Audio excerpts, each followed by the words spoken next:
Listening to Matthew Stafford there, it's such a decisive win, Peter, and it sounds like a guy who knows there's a longer path ahead. Yeah, and it also was a guy who didn't have to feel the burden of all of it coming down on him. This game was over within 10 minutes, and over. Like, there was no chance. You watch that Cardinals team come out of the tunnel, they were not ready for this, and the Rams were. What blew me away by this performance, though, was their defense was suffocating. Like, this Rams defense this year was not amazing. I mean, they had stars in Aaron Donald and Jalen Ramsey, but this was what we expected before the season. And no Taylor Rapp, no Jordan Fuller, no starting safeties, and they come out and they just 14 pressures on Kyler Murray. Kyler Murray was on the back of his feet the entire game, thrown off his back feet, had no room to breathe. Von Miller was amazing in this game. And it's like, this is... What McVay said was it's the best first-half defensive performance he's ever seen. And that's from the head coach, saying that usually they're modest, they're humble. He's like, no, I'm going to give them their roses. This team came out and absolutely suffocated one of the most dynamic players in the sport in Kyler Murray. And I think once the defense does that, the pressure was off Stafford, the pressure was off the running game, the pressure was off McVay. All right, the game has already been decided. Our defense took the lead. Now let's just finish the job, and they did. A great performance by the Rams, led by the defense, which I don't think anyone saw happening in what was supposed to be a high-flying, high-scoring game. And Johnny Hecker. Hecker punted well. Right? He did. You're right. Suffocating is the correct word to describe the Los Angeles Rams defense. I mean, they were suffocating. They were all over it. I thought Kyler Murray looked scared. We'll get into that a little bit later. But I'm going to go on the other side. Matthew Stafford, you talk about that pressure being off of Matthew Stafford. Absolutely it was. They owned the line of scrimmage. Sean McVay, I think, throughout the entire season, has figured out Matthew Stafford needs an element of this offense that a defense has to defend, and that's this run game. I thought Cam Akers had fresh legs. I thought he was explosive. I thought he ran between the tackles with power. He ran behind his pads. Sony Michel was like a hammer. He beat up this defense. I mean, this defense already throughout the season was giving up 4.6 yards a carry between the tackles. Okay, that was with J.J. Watt there. That was without J.J. Watt.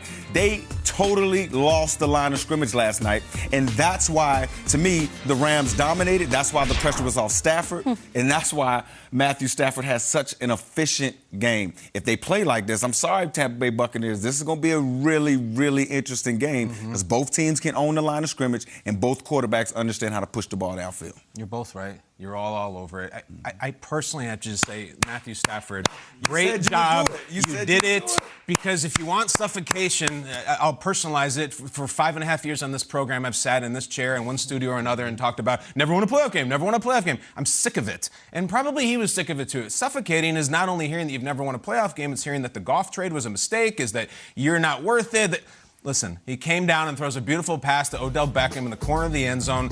If you really want to look up the stats, this is credible nugget where that's the highest rated passer rating for a quarterback in Rams playoff history. All right, Kurt Warner. Greatest show on turf, never as effective, never as clean, never as anything.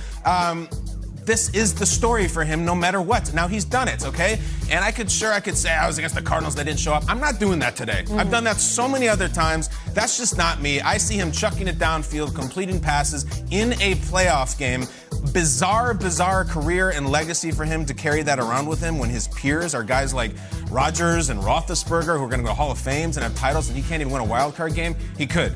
I'm never bringing this up again. He's got a lot to prove. This ain't over. They don't have a parade through Inglewood, but he won a playoff game against a team with a big, robust record. They were at home. They're on national TV, a Monday nighter. Matthew Stafford, I'm going to just shut the bleep up. Congratulations. You got the job done. I'm happy for you and your family. It's so true. I have a couple of things. I want to circle back to the defense. It was a huge surprise. Raheem Morris getting any love. You've mentioned it. Yeah. There's 8 coaching vacancies and counting, maybe. What do we got? Yeah, so Mike Tomlin and Sean McVay and Kyle Shanahan, they all swear by Raheem Morris. And here he is, defensive coordinator, his performance. He has 0 interviews scheduled right now. 0 across the board. We've seen coaches from teams that are losing records this year get interviews.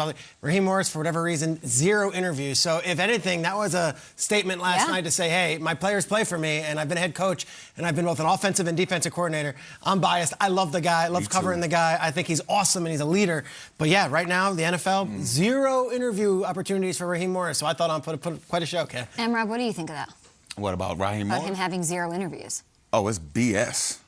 It's BS. We just celebrated Martin Luther King Day yesterday. We have one black head coach. We have, 4 or 5 black general managers. It's BS for this for this guy, Raheem Morris, not to get any head coaching interviews. At the end of the day, you got to think about how his players respond to him. Every single player that's played for this guy loves this dude. So at the end of the day, you should at least have him in your building to understand him and understand what type of a leader he is, because he is a leader of men. It's well said, and I hope maybe it was yesterday, this nice showcase for them, the last game on Wild Card Weekend, to show some of those ownership groups that he deserves some interviews and potentially a spot as a head coach. The other point I wanted to make, to your point about Cam Akers, and they add Sony Michel, it's a very gutsy, audacious thing to do, to take these risks that they take, and adding a Von Miller and making the big swing for Matthew Stafford and depriving themselves of first-round picks for the rest of time in the Sean McVay era to add Von, to add Odell, right? Like, how is that? And last night, I'm just like, A+. A++. Everyone, every little addition that they made. And you had these other, David Long stepping up and Skowronek stepping out, which we love to see. But they went all out and they aced it. Big play after big play. They really didn't make many mistakes. That said, that is the expectation. When you do something like make those moves, you basically take out a full page in the LA Times next to Sam Farmer's column and say, we're expecting to go to the Super Bowl, or we're done. And we said that about the Cowboys, but I was like, okay, Cowboys, let's see if you can do it. The Rams really got to go, and they know that. So great win, nothing taken away from them, and the Cardinals are a mess too, but Schrags, the expectation is they've got to be playing back in that backyard with all those celebrities and Will Ferrell and everyone watching, and now they got to go to Tampa to take on Tom. Yeah, Gabrielle Union, Dwayne Wade in the building. It was a good crowd. That's the expectation. They knew that, though. They went to the divisional round last year with Goff and without all those stars. So they know their chips are all in. But Tom Brady, they've had some success against him in the last few years. They've beaten him the last 2 years. So I don't think they're scared of the Bucs. They're one of the few teams that have had a lot of success against Tom and Tampa.